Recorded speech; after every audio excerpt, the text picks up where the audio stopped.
The situation may be the same, but Bhagwan uses the same situation by reading our innermost thoughts to teach two different lessons to two different people.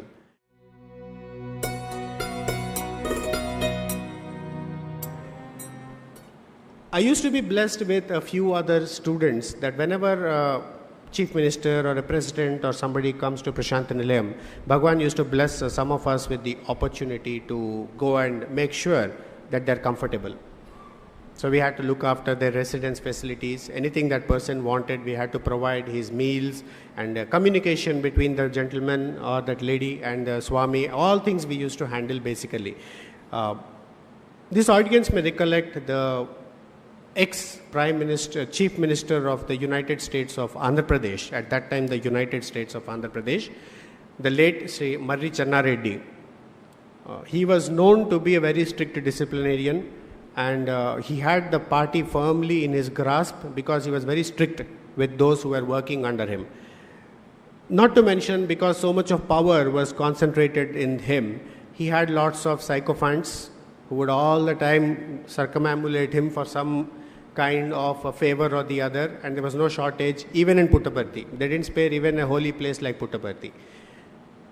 So darshan was over and the Chief Minister had retired inside the room. I was standing near the door, and one more student brother of mine was standing near the inner door. We were just cleaning up basically. Suddenly there was a very loud knocking on the doors of Purnachandra Auditorium. In those days, Purnachandra Auditorium used to serve as a guest house for VIPs. Swami used to stay above the current bhajan hall. So we were shocked. We said, who is knocking so loudly? And we opened the door. There was some MLA who was standing there. He was very haughty. It was obvious that he had come there only to pay his respects to the Chief Minister. He had no respect or he had no concern that this place is a holy place, and he had walked in with his chappals. So I stood near the door and I would not let him come in.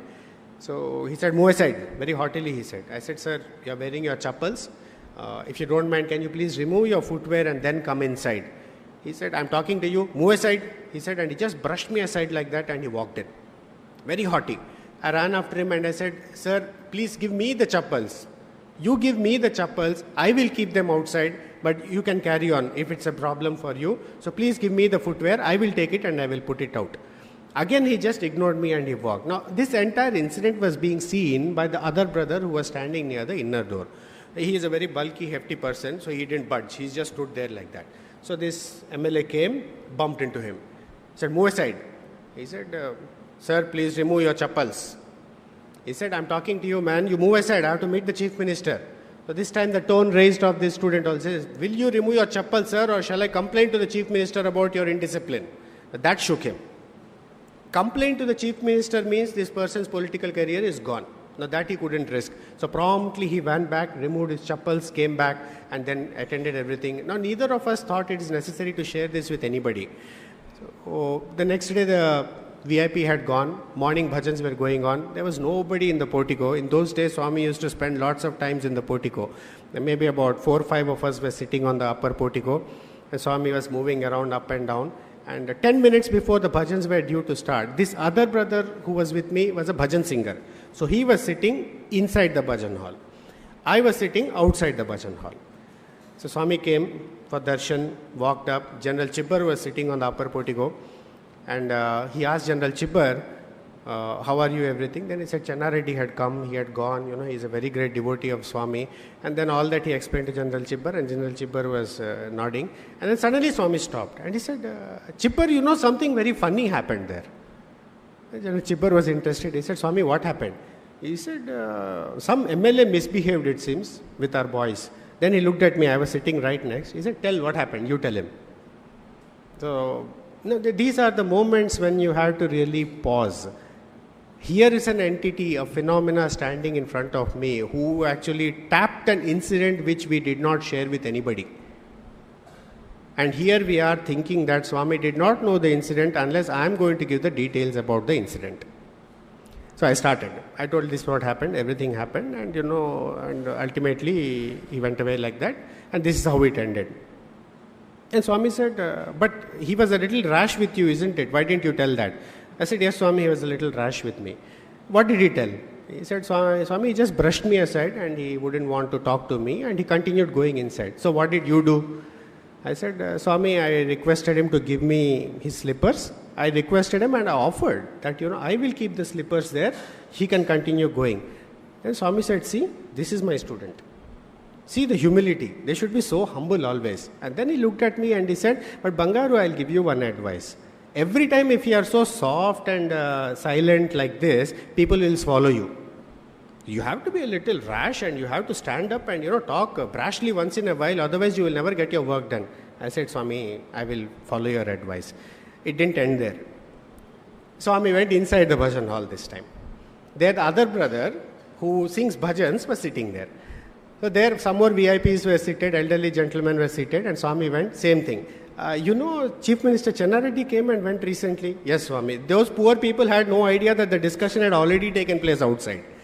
And we had no idea that Swami was repeating the drama inside. So we knew that something was happening, that's all. We said, oh Swami, yes, Channa Reddy is a very great devotee of Swami. No, but he misbehaved with our students, Then he looked at this boy who was singing bhajans, ready to sing bhajan. You tell what happened. It seems some misbehavior with some MLA took place. So he narrated the entire incident. Then Swami told, so what did you do? I said, Swami, I just stood my ground. I told that unless he removes his chappal, I am going to complain to Mr. Channa Reddy about his misbehavior. And that shook that person. He ran out and removed his chappals. Swami said, see, this is my student. They know how to act at the right moment, the right way with the right people. But Bangaru, I will give you one small advice. With everybody, if you are going to be brash and very straightforward like this, you will suffer in your life. Sometimes you have to learn to be soft and polite. After bhajans were over, we traded notes and we discovered the same incident in less than 10 minutes. He had given 2 different lessons. Now that is what Swami is all about. Trust me, if there were another 10 people, you would have given 10 different lessons with that same incident. How does he manage this? How does he manage this? This is a characteristic feature of an avatar who can read our innermost thoughts because he is there residing in our hearts. He reflects in our heart what he wants to reflect and what he wants to know. And this is perhaps the reason why we see that he never really needs any external source to tell him what we require. What we need may not be what we actually require.